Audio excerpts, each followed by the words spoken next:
Você certamente deve saber que quando é publicada uma nova Constituição, a Constituição anterior perde o vigor, né? Ela não tem mais a capacidade de obrigar os cidadãos a obedecê-la. Isso se deve a que o poder constituinte é ilimitado, incondicionado, né? Ele não se sujeita ao ordenamento constitucional anterior e ele quebra esse ordenamento constitucional anterior. Mas o que acontece quando surge uma nova Constituição e como fica a legislação infraconstitucional anterior? Será que é possível realizar controle de constitucionalidade dessa legislação infraconstitucional anterior? Será que é possível desprezar completamente essa legislação infraconstitucional anterior? Todas estão automaticamente revogadas, todas essas legislações? É isso que a gente vai ver na aula de hoje. Meu nome é Ronaldo Bastos, eu sou professor de Direito Constitucional, professor em várias universidades de Pernambuco aqui.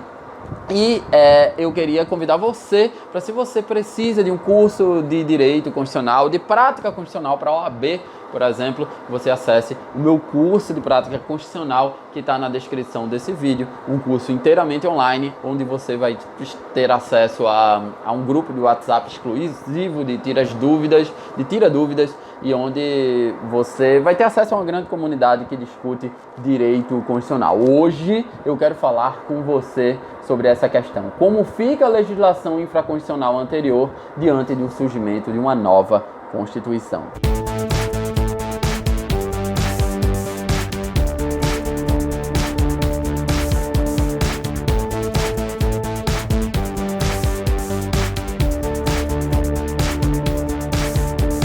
Vocês têm que saber em que não é possível realizar controle de constitucionalidade entre a nova Constituição e a legislação infraconstitucional anterior, né? Há um juízo que a gente chama de recepção, né? O juízo de recepção é aquele juízo de aceitação da legislação infraconstitucional anterior, desde que essa legislação seja compatível com o conteúdo da nova Constituição. Então, as leis infraconstitucionais que foram publicadas antes de 1988, elas oferecem ao legislador, oferecem aos juízes, principalmente os juízes constitucionais, um juízo de recepção ou não com a nova Constituição, adequação ou não com a nova Constituição. Tem uma série de coisas que a gente tem que debater em relação a isso. Primeiro, a compatibilidade exigida no processo de recepção é uma compatibilidade que a gente chama de compatibilidade material, ou seja, o juízo de recepção analisa apenas os aspectos materiais da legislação recepcionada, ou seja, desde que elas tenham sido publicadas validamente diante do ordenamento constitucional anterior, elas podem ser recepcionadas. É o chamado brocardo tempus regit actum. Então, se uma determinada norma que a gente vai analisar se ela pode ser recepcionada ou não pela Constituição de 88, ela foi publicada de forma válida, de acordo com os procedimentos da Constituição anterior, que é a Constituição de 67, então ela pode ser recepcionada, né? Embora os procedimentos, vamos supor, da Constituição de 67 sejam diferentes dos procedimentos adotados pela Constituição de 88. A gente não vai analisar o procedimento. Se ela foi válida naquele período, ela pode ser recepcionada, desde que seja adequada materialmente com a Constituição de 88. Uma segunda característica do juízo de recepção é que a recepção ela pode conferir um novo status normativo ao texto recepcionado. Assim, por exemplo, se uma lei tinha um status de lei ordinária diante do ordenamento constitucional anterior, ela deve ser recepcionada de acordo com o status que a nova Constituição atribui à matéria regulada por ela. Por exemplo, se a Constituição 88, como de fato faz, exige para regular as limitações constitucionais ao poder de tributar, lá do artigo 146, ela exige uma legislação complementar. Então, a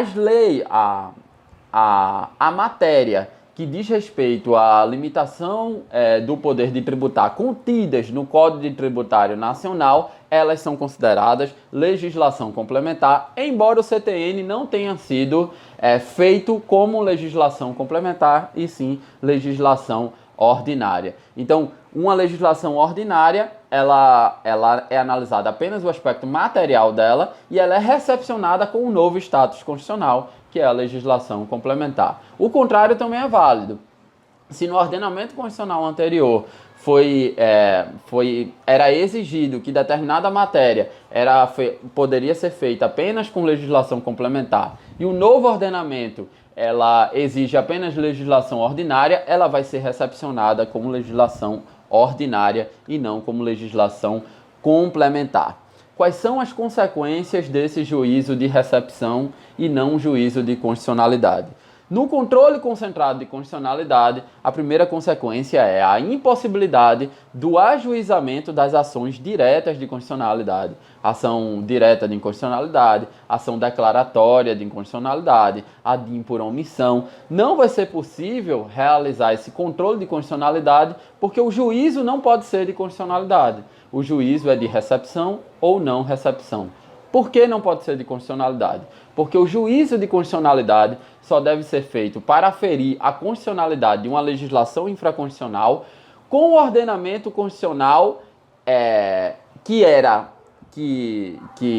com o ordenamento constitucional da época em que essa legislação foi feita, né? Então não é possível realizar controle de constitucionalidade de uma legislação anterior a 1988. Foi o caso, por exemplo, da Lei de Imprensa. A Lei de Imprensa foi feita na época da ditadura militar, chegou ao Supremo Tribunal Federal e ela foi considerada não recepcionada pelo Supremo Tribunal Federal. O CTN, o Código Tributário Nacional, por outro lado, foi considerado recepcionado. Mas isso não era controle de constitucionalidade, era um juízo de recepção.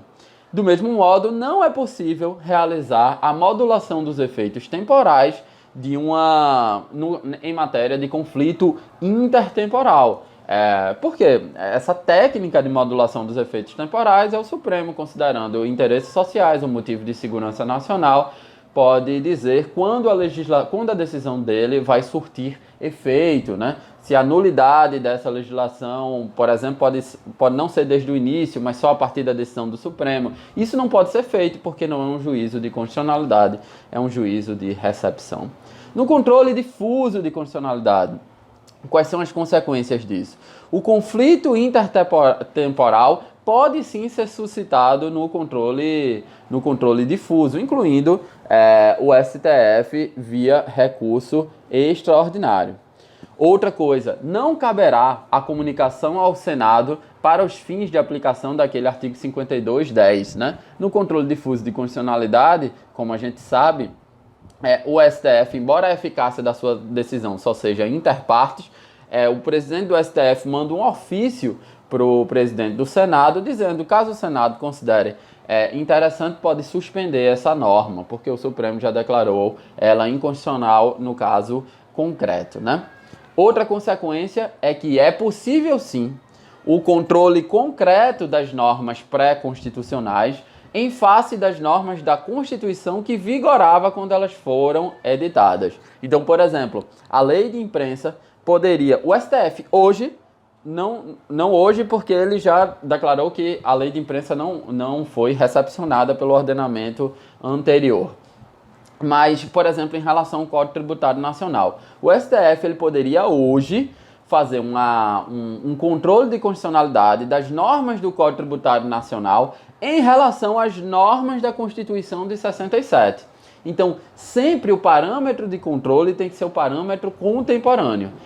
Se eu tenho uma norma pré-88, eu só posso fazer controle de constitucionalidade em relação ao ordenamento de 67, né, que é o ordenamento anterior a 88. Se for em relação ao ordenamento de 88, eu só posso fazer juízo de recepção. E por fim, um detalhe processualístico, né, não se aplica a cláusula de reserva do plenário, aquela do artigo 97 da Constituição, no caso de juízo de recepção ou não recepção. Deu para entender? Isso é muito importante, a diferença entre recepção e constitucionalidade, né?